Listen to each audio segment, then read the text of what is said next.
Meet Carla. Carla was 31 years old, she had a steady job as a dental hygienist, and she had just done something she had been dreaming about since she was 22. She walked into a dealership on a Saturday afternoon and drove out 2 hours later in a pristine pearl-white SUV with black leather interior, heated seats, and a monthly payment that made her chest feel tight, but also proud. $742 a month. 72 months.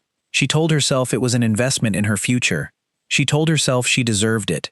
She had worked hard. She had been driving a beat-up sedan for 9 years. It was time. And for the first 6 months, she loved that car. She loved the way it smelled. She loved the way it handled. She loved the way people looked at her when she pulled into the parking lot at work. She felt successful. She felt like she had finally arrived.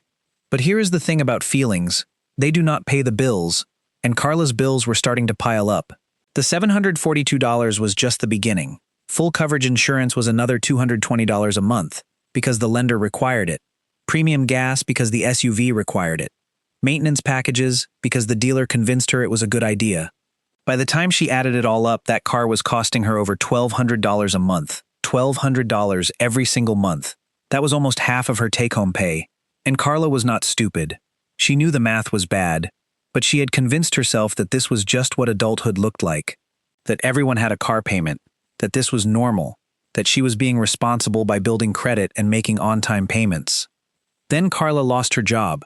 Not because she was bad at her job, because the dental practice was sold and the new owners brought in their own staff. It happened on a Thursday. She walked into work like any other day and walked out 3 hours later with a box of personal belongings and a severance check that would cover exactly 2 months of expenses. 2 months. And Carla had almost no savings, because every spare dollar had been going toward that car payment. She had been living paycheck to paycheck, not because she was irresponsible, but because that car had swallowed her entire financial life. She could not make the payment. She could not afford the insurance. She could not even afford to drive it, because gas was $4 a gallon. So she did what desperate people do. She called the bank and asked for a deferment.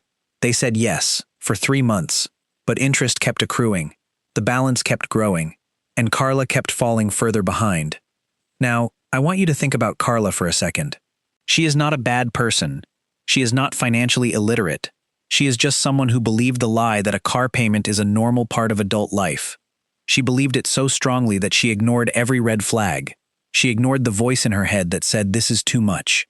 She ignored the anxiety she felt every time she looked at her bank account. She ignored the fact that she was one emergency away from disaster. And then the emergency came, and it destroyed her.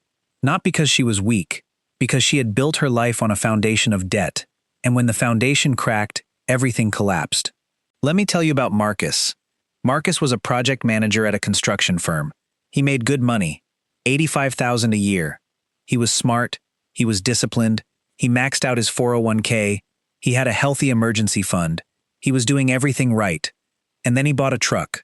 A big lifted diesel truck with custom rims and a sound system that could wake up the entire neighborhood. It was his dream truck. He had wanted one since he was a teenager, and he could afford it. He did the math. He could afford the payment. He could afford the insurance. He could afford the maintenance. So he bought it. $48,000, $650 a month. He paid it on time every single month. He never missed a payment. He never had a late fee. He was proud of himself. But here is what Marcus did not account for: the opportunity cost. The money he was not investing because it was going to the truck. The freedom he was giving up. The stress he was adding to his life without even realizing it, because even though he could afford the payment, that payment was taking up mental space. It was making him more cautious at work. It was making him say no to opportunities that required risk. It was making him stay in a job he did not love because he could not afford a pay cut. He did not see it at first. He thought he was doing fine. He was making the payments. He was saving a little bit. He was comfortable. But comfortable is not the same as free. And Marcus was not free. 2 years into owning that truck, Marcus got an offer. A competitor wanted to bring him on as a partner. It was a risk. Lower base salary, but equity in the company. A chance to build something real. A chance to escape the rat race. And Marcus wanted to say yes. He wanted it so badly he could taste it. But he ran the numbers. With the lower base salary, he could not afford the truck payment. He could not afford the insurance. He could not afford the maintenance. He would have to sell the truck. And he could not do it. He could not let go of the truck. It was his identity. It was his dream. It was the symbol of everything he had worked for. So he said no to the opportunity. He stayed in his job. He kept making the payment. And that opportunity went to someone else. Someone who was willing to take the risk. Someone who did not have a $650 anchor around their neck. That was 5 years ago. Marcus still drives that truck. It is paid off now. He still loves it. But he also still wonders what would have happened if he had said yes. If he had bought something cheaper. If he had not tied his identity to a vehicle. If he had been willing to take the risk. He will never know. And that gnaws at him every single day. Not because he regrets the truck, but because he regrets the choice he made. The choice to prioritize a thing over a future. The choice to look successful instead of actually building success. And that is the brutal lesson that nobody tells you. A car payment does not just cost you money. It costs you options. It costs you flexibility. It costs you the ability to say yes to opportunities that could change your life. And once you understand that, you stop seeing car payments as normal. You start seeing them for what they really are. A tax on your potential. Let me introduce you to David and Rachel. David was a software engineer. Rachel was a nurse. Together they brought in over $180,000 a year. By any measure, they were successful. They had a nice house in the suburbs. They had 2 kids. They had retirement accounts. They had everything they were supposed to have. And they also had 2 car payments. David had a luxury sedan. Rachel had a mid-sized SUV. Combined, they were spending over $1,300 a month on car payments. Plus insurance, plus maintenance, plus gas. Over $18,000 a year, just on transportation. And they could afford it. They really could. The payments were well within their budget. They were not struggling. They were not stressed. They were fine. But one day, Rachel's mom got sick. Really sick. Cancer. She needed full-time care. And Rachel wanted to take a leave of absence from work to be with her. Just 6 months. Just enough time to help her mom through the worst of it. Her employer said yes. They offered unpaid leave. Her job would be waiting for her when she came back.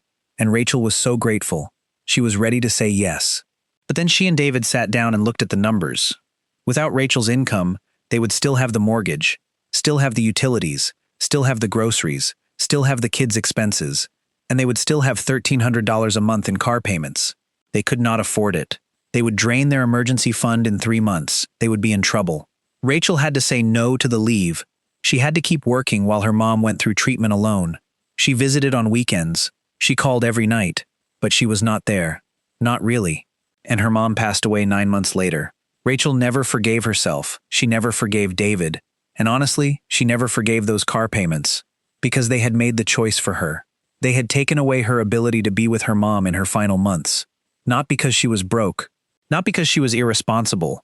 But because she and David had tied up so much of their income in depreciating assets that they did not have the flexibility to say yes to what really mattered. That is the danger of car payments that nobody ever talks about. It is not just about the money. It is about the life you cannot live because the money is already spoken for. It is about the sacrifices you do not even realize you are making, the time you cannot take off, the risks you cannot take, the dreams you cannot chase. Because every month, before you even wake up, a chunk of your paycheck is already gone. Already committed. Already stolen from your future. And the people who build real wealth, the people who actually have freedom, they understand this. They understand that a car is just a tool, a means to an end, not an identity, not a status symbol, not a flex, just a tool. And they refuse to let a tool control their lives. So let me bring this all together for you. Carla lost her car. She had to surrender it. The repo truck came at 3 in the morning. She watched it from her window. She did not cry. She was too tired to cry. She had been fighting for months. Making partial payments, borrowing from family, selling things. And in the end, it was not enough. The car was gone, and so was her credit. It took her 7 years to recover. 7 years of rebuilding. 7 years of renting cars and taking the bus and feeling ashamed every time someone asked her what happened to that beautiful SUV. She is 41 now. She drives a 12-year-old Corolla with a dent in the door. She paid $3,000 cash for it. She will drive it until it falls apart. And she is happier than she has ever been, because she has freedom, no payments, no stress, no anchors, just a car that gets her from point A to point B, and a bank account that is finally growing. Marcus is still at the same job. The competitor that offered him the partnership went public last year. The guy who took his place is worth 8 figures. Marcus knows this. He sees it on LinkedIn. He tries not to look, but he looks. Every time. And every time he feels a pang of regret. He still loves his truck, but he loves it a little less now, because he knows what it cost him. Not just money, opportunity, a chance at something bigger, something that could have changed his entire life. He tells his younger colleagues not to make the same mistake. He tells them to buy something cheap, to invest the difference, to take the risk. They nod politely, and then they go out and buy nice cars anyway, because they do not believe him. They think they are different. They are not. David and Rachel are still together. They worked through it. But there is a distance between them now, a quiet sadness that lingers. Rachel still thinks about her mom. She still wonders what would have happened if she had said yes to that leave. If she had been there, if she had held her hand. She will never get that time back. And every time she makes a car payment, she thinks about it. She thinks about what she traded. And she hates it. She has talked to David about selling both cars and buying something cheap. He is open to it. But they are underwater on the loans. They would have to pay thousands just to get rid of them. So they are stuck, making payments, wishing they had made different choices, feeling the weight of their decisions every single month. Here is what I want you to take away from all of this. Not having a car payment is not just about saving money. It is about saving your life, your options, your freedom, your ability to say yes when it matters, your ability to be there for the people you love, your ability to take risks and chase dreams and build something real. A car payment is an anchor, and anchors do not just slow you down, they keep you from going where you want to go. They keep you stuck. And the people who understand this, the people who actually build wealth and freedom and meaning, they refuse to carry anchors. They refuse to trade their future for a monthly payment. They refuse to let a car define their worth. Because they know the truth. The real flex is not the car in your driveway. It is the freedom in your bank account. It is the ability to walk away, to take the risk, to be there, to live your life on your terms. That is the only flex that actually matters. And the best part is, anyone can do it.